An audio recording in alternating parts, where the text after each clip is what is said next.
Assalamualaikum warahmatullahi wabarakatuh.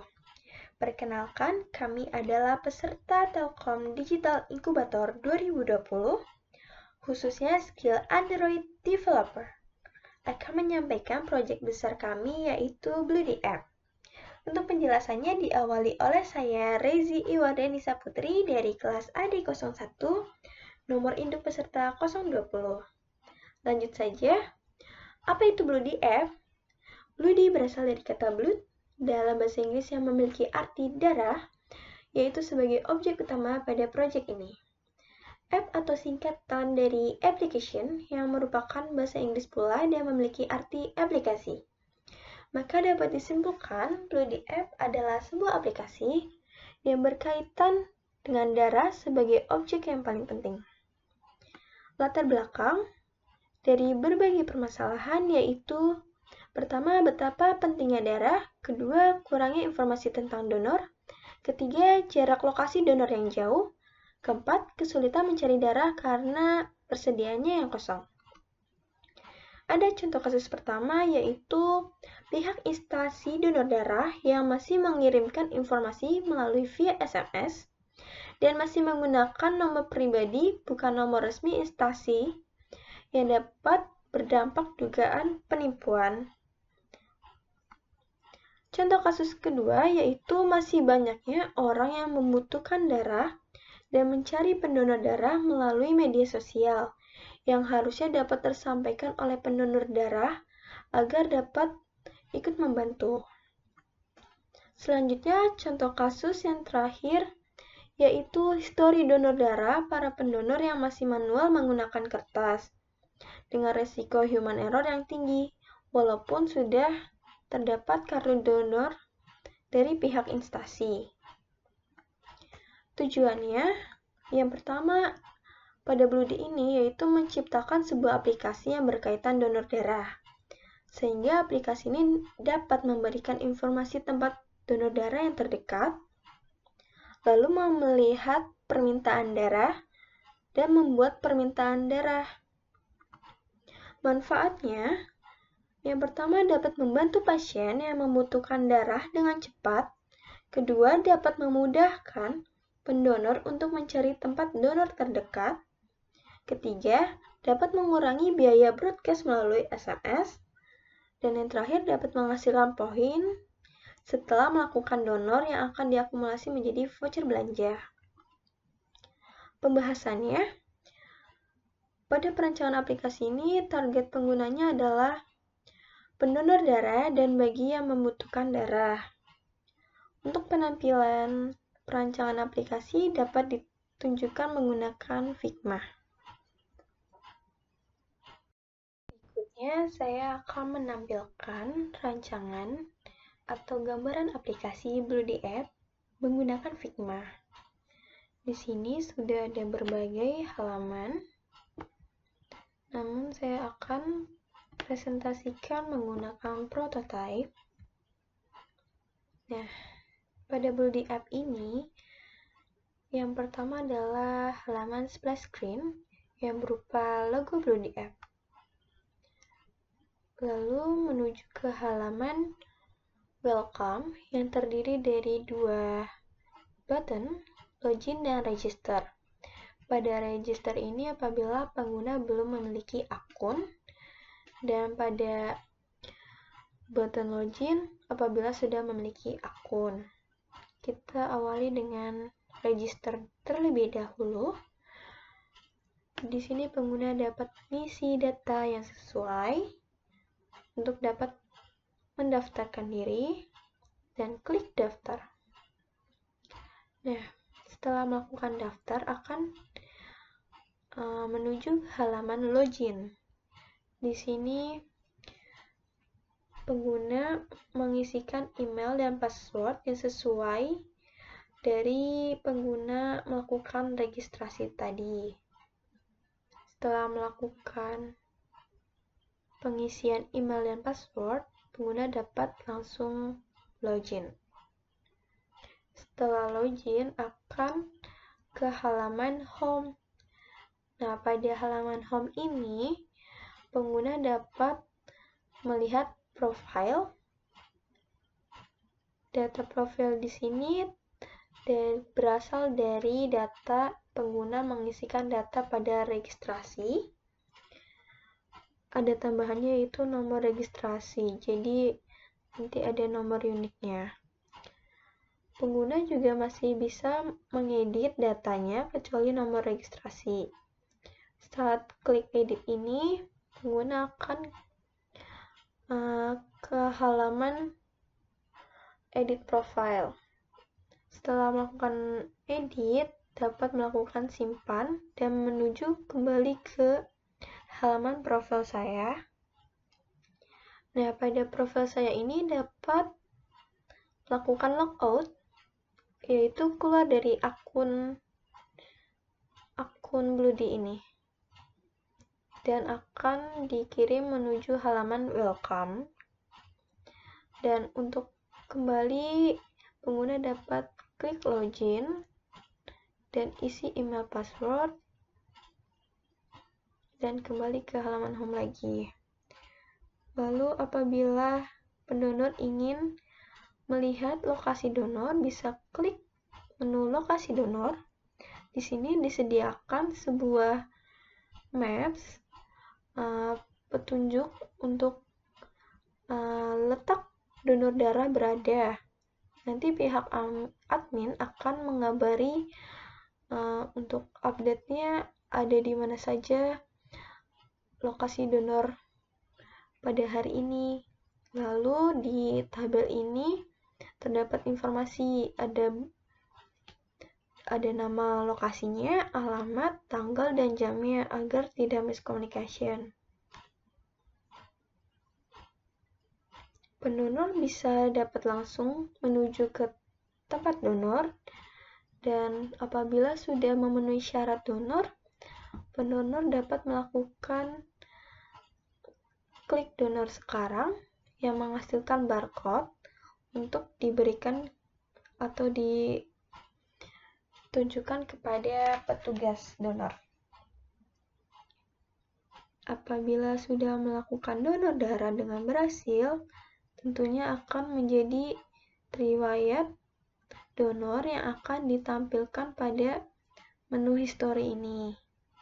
Di sini ada nama lokasi, alamatnya, dan tanggalnya. Agar pendonor tidak lupa terakhir donornya kapan. Pengguna di sini juga baik pendonor atau peminta donor darah dapat melakukan permintaan darah. Di sini pengguna dapat mengisi data terlebih dahulu untuk disubmit. Ketika disubmit, akan dikirimkan ke admin aplikasi ini untuk melakukan validasi. Apabila data sudah tervalid, akan muncul menjadi info terkini donor darah. Nah, pengguna lain juga dapat melihat informasi seputar donor darah, ada berita penting atau berita info terkini. Apabila ada berita penting, maka ada informasi tentang dibutuhkannya darah yang akan digunakan untuk pasien atau peminta darahnya. Lalu di sini ada info terkini apabila ada kabar kalau pada hari itu terdapat event donor darah.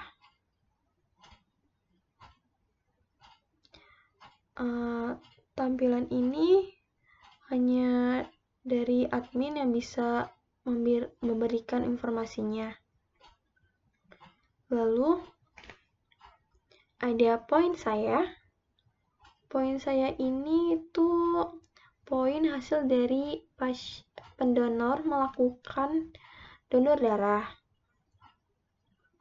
Lalu setiap pendonor melakukan donor darah akan menghasilkan poin. Setelah mengumpulkan poin tersebut dapat ditukarkan menjadi voucher belanja. Nah, kalau misalnya voucher belanjanya itu sudah memenuhi target, maka dapat dipilih. Apabila belum memenuhi target, belum bisa dipilih vouchernya. Di sini contohnya ada 1000 poin.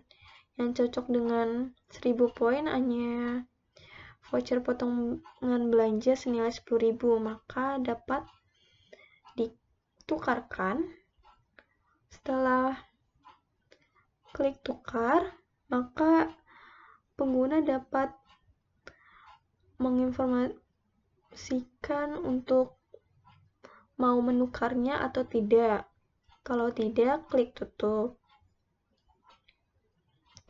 Kalau ingin menukar, bisa klik tukar poin. Nah, setelah melakukan tukar poin, akan menuju ke halaman voucher. Di sini kita bisa lihat voucher yang kita dapatkan. Apabila belum ingin menukarkan voucher, masih bisa disimpan. Untuk melihatnya lagi, bisa klik voucher saya, dan baru tukarkan voucher tersebut di toko yang bersangkutan. Dan yang terakhir, menu yang terakhir adalah dapat melakukan lihat kartu donor. Jadi kartu donornya secara pada di aplikasi ditampilkan. Di sini ada barcode, data dari penggunanya, seperti kartu donor yang sudah ada pada instansi donor darah. Ya, sekian aplikasi Bloody App, perkiraan atau gambaran yang akan kami buat ke depannya. Sekian, terima kasih. Perkenalkan, nama saya Danang Wicaksana. Saya dari tim Bloody App dan saya dari kelas Android Developer 02 dengan nomor induk peserta AD0206.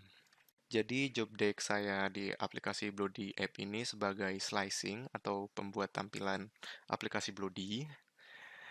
Jadi untuk halaman pertama kali saya membuat 3 swiper screen, di mana halaman swiper screen 1 dan 2 yaitu menjelaskan tentang deskripsi Bloody App. Kemudian untuk halaman ketiga adalah halaman saat kita melakukan register, sign up, atau login. Oke, untuk tampilan sign up ini sendiri, di sini terdapat email dan password, juga tombol register. Kemudian untuk tampilan login, di sini terdapat email dan password dari hasil register kita tadi. Di sini saya akan memasukkan akun yang telah terdaftar di API di Firebase. Di sini kita menggunakan Firebase. Oke.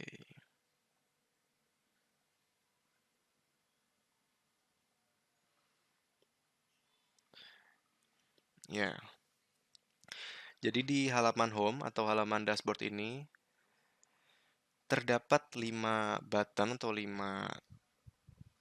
tampilan lagi yang akan menunjukkan halaman selanjutnya. Yang pertama adalah buat permintaan darah, yang kedua info terkini donor darah, yang ketiga poin saya, yang keempat voucher saya, dan yang kelima lihat kartu pendonor. Oke. Di halaman buat permintaan darah ini adalah halaman ketika seseorang sangat membutuhkan darah. Oke. Di sini terdapat 6 input type box, di mana yang pertama adalah nama peminta darah, yaitu nama dari user aplikasi, kemudian nama penerima darah, yaitu korban atau pasien yang membutuhkan darah, kemudian yang ketiga, golongan darah yang dibutuhkan, kemudian jumlah kantong darah, kemudian keterangan lain. Oke, pada keterangan lain ini mungkin dapat diisikan sebuah reward apabila telah melakukan pendonoran untuk pasien yang telah diisikan akan mendapatkan reward voucher atau yang lain sebagainya. Kemudian nomor HP yang dapat dihubungi. Di sini saya mengetikkan nama peminta darah, Seto, nama penerima darah, Seno, golongan darah O, plus jumlah kantong darah 2, keterangan lain tidak ada, nomor HP 0123456778. Oke, kemudian klik submit. Oke, setelah melakukan permintaan darah tadi, maka akan muncul halaman selanjutnya yaitu dengan info, terima kasih. Data yang diisikan sebelumnya akan divalidasi terlebih dahulu oleh pihak yang berwenang. Yang dimaksud pihak berwenang ini adalah dari rumah sakit atau dari PMI dan juga admin yang berada di balik layar Body App ini. Kemudian setelah dilakukan validasi, maka akan diberitahu lewat SMS, lewat nomor HP, entah SMS, entah telepon. Kemudian kita klik selesai. Kembali ke layar dashboard. Kemudian selanjutnya info terkini donor darah. Oke, di halaman info terkini seputar donor darah ini adalah tampilan di mana pasien yang telah diisikan permintaan donor darah akan dimasukkan ke info terkini seputar donor darah. Di sini saya memberikan sebuah info dummy ya. Dibutuhkan darah golongan AB+ banyak 5 kantong untuk pasien bernama X. Untuk menjalani operasi besar di wilayah X. Harap pendonor golongan AB+ dimohon untuk ke RSX. Dan info pendonorannya adalah alamat Jalan Setiabudi, Rumah Sakit X, tanggal 32 Maret 2020 dan jam 99.99. Oke. Kemudian kita kembali. Untuk halaman selanjutnya ada poin saya. Di sini setelah kita melakukan pendonoran darah, maka kita akan mendapatkan poin, di mana poin ini dapat ditukarkan dengan voucher yang telah disediakan. Di sini saya memberikan voucher dummy, yaitu voucher potongan belanja senilai 10.000, 20.000, 30.000, dan 40.000. Ketika kita ingin menukarkan voucher, maka klik voucher yang ingin ditukarkan. Kemudian maka akan muncul halaman berikut, yaitu memberikan info, memberikan konfirmasi, Anda akan menukar voucher berikut. Kemudian submit. Oke, maka akan kembali ke halaman dashboard. Kemudian halaman selanjutnya adalah voucher saya. Oke. Pada halaman ini adalah tampilan-tampilan dari voucher yang telah diklaim, telah di-redeem sebelumnya di bagian penukaran poin.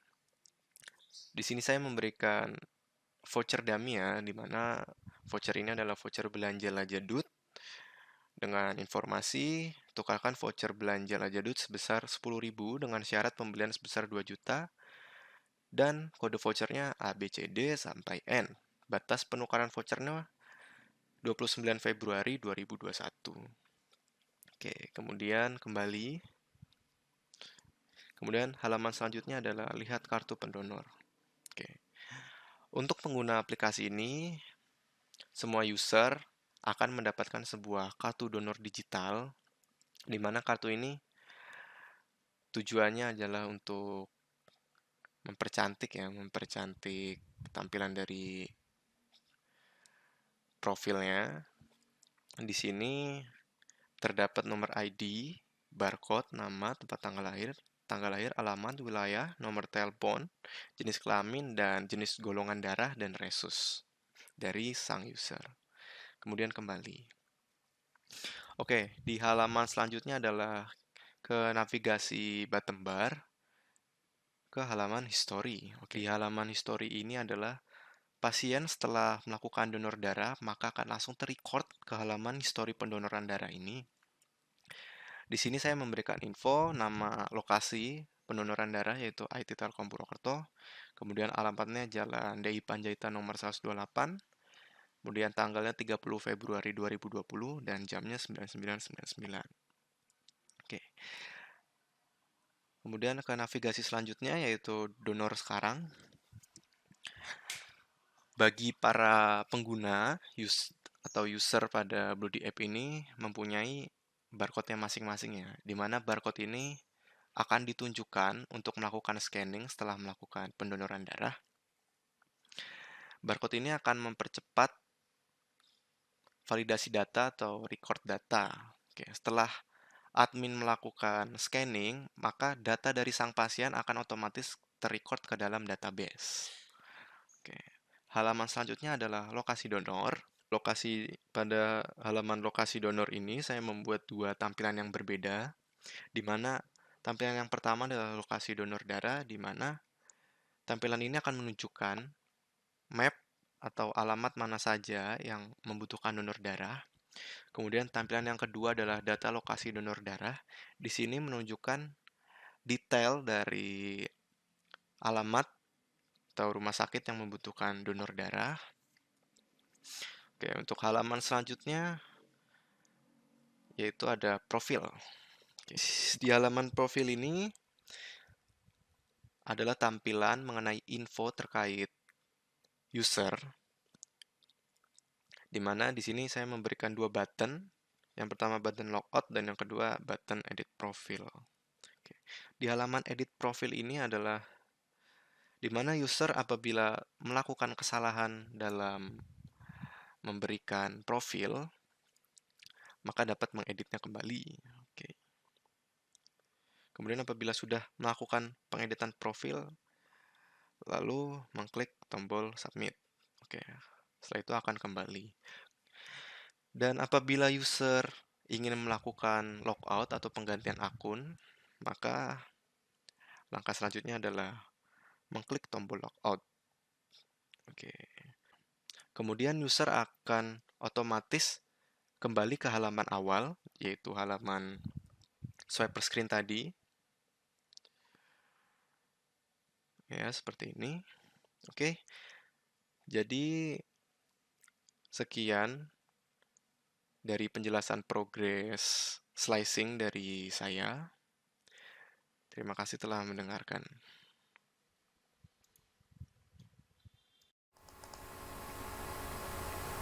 Perkenalkan, nama saya Surya, saya dari Bloody Team dan saya dari kelas AD02 dan nomor induk AD0222. Jadi job desk saya pada Bloody Team adalah sebagai berikut. Di mana progres yang telah saya selesaikan yaitu menyelesaikan autentikasi user agar user dapat melakukan login maupun registrasi ke dalam aplikasi. Di sini untuk menjalankan autentikasinya sendiri, kami menggunakan Firebase sebagai servisnya. Baik, pertama kita menuju out provider. Pada out provider dideklarasikan fungsi step user dan juga fungsi pemanggilan API agar user dapat melakukan login, register, maupun logout. Selanjutnya adalah menerapkan fungsi yang telah kita deklarasikan ini pada screen yang telah kita buat, yaitu pada screen sign up dan screen login. Pada screen sign up, di sini kami menggunakan fungsi register, di mana fungsi register akan melakukan registrasi terhadap email dan password yang telah dimasukkan oleh user. Selanjutnya pada screen login, sama seperti pada screen sign up sebelumnya, di sini namun perbedaannya adalah di sini kami melakukan pemanggilan terhadap fungsi login, di mana fungsi login akan melakukan pemanggilan API ke dalam Firebase berdasarkan email dan password yang telah diinputkan oleh user sebelumnya. Baik, selanjutnya adalah routing. Pada routing ini dilakukan kondisional terhadap step user, di mana ketika user telah melakukan login, maka user akan ditampilkan navigation navbar komponen. Namun, ketika user belum login, maka user akan ditampilkan root stack. Untuk navbar komponen sendiri, navbar komponen berisi mengenai menu utama pada aplikasi kami, yaitu dapat diakses melalui bottom navigator, di mana pada bottom navigator ini kita dapat mengakses screen home, screen history, download sekarang, lokasi donor, dan profil. Selanjutnya pada root stack. Untuk pada root stack sendiri di sini user dapat mengakses swipe screen, login screen, dan sign up. Mungkin sekian dari progres yang dapat saya laporkan. Apabila ada kesalahan, mohon dimaafkan. Terima kasih.